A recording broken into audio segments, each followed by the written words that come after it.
Yo, what's good? It's your boy J-Rod, and today we got ourselves a video on the Jerami Grant trade. Sorry if I sound a little under the weather. Your boy isn't really feeling too good. I'm gonna try and talk. This is literally the loudest I can talk without like breaking my vocal cords or some shit. So it's rough, man.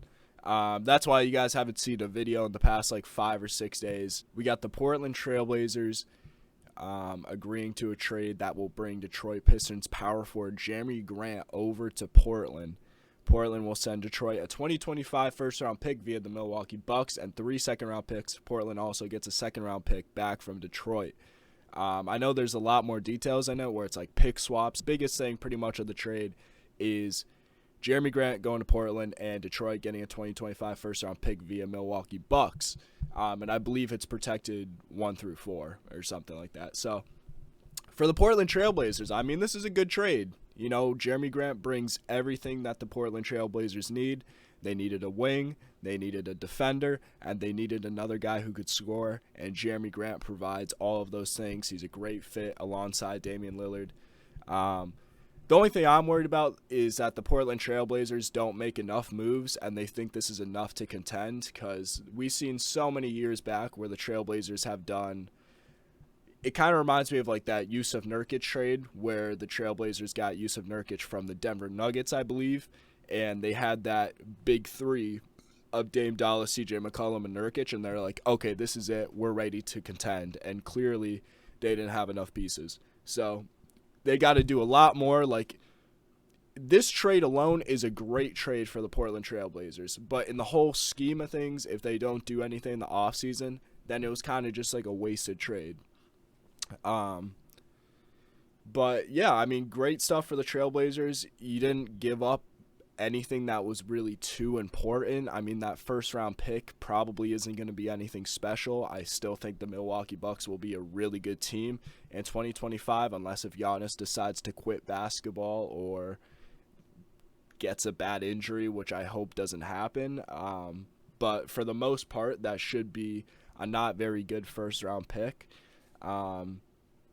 So yeah, I mean, they pretty much fleeced the Detroit Pistons here, and that's a good pickup. But the Trailblazers still got a lot more to do in the offseason, and because you can't rely on Jerami Grant to be your third best scorer on a championship team.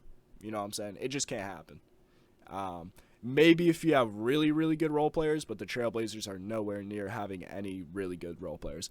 But, you know, the Trailblazers, they got one of the most cap space heading into the offseason, with Kyrie maybe requesting a trade or trying to go out into free agency. There's a lot that could happen. You know, maybe KD wants to leave the Nets, and now you could do a sign trade with the Nets.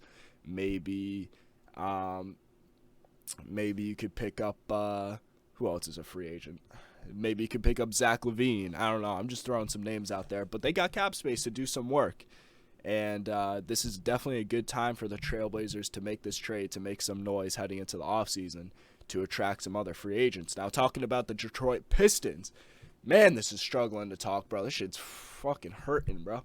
But, and then for the Detroit Pistons, this trade kind of confused me. I thought they could have got a lot more value out of Jerami Grant.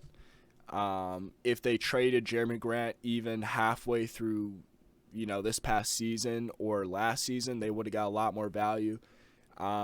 Being that he is on an expiring contract, I can see how teams aren't going to give as much value as he probably should have. So from that aspect, maybe I could see where the Pistons didn't really get many good deals. I felt like, you know, and now I'm thinking, how come other teams didn't throw offers like this? Like, how come the Miami Heat didn't decide, hey, let's throw in like a 2025 first-round pick? I don't even know if they can. I feel like they've traded so many first-round picks.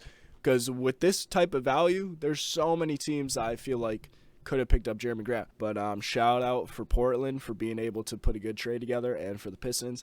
I don't have too much to say. I mean, hopefully the Pistons make good use of this. My thought process behind it is that, okay, like, we want to do this and get no players in return so we could have cap space to maybe get like a DeAndre Ayton or some of these other guys that are heading into free agency.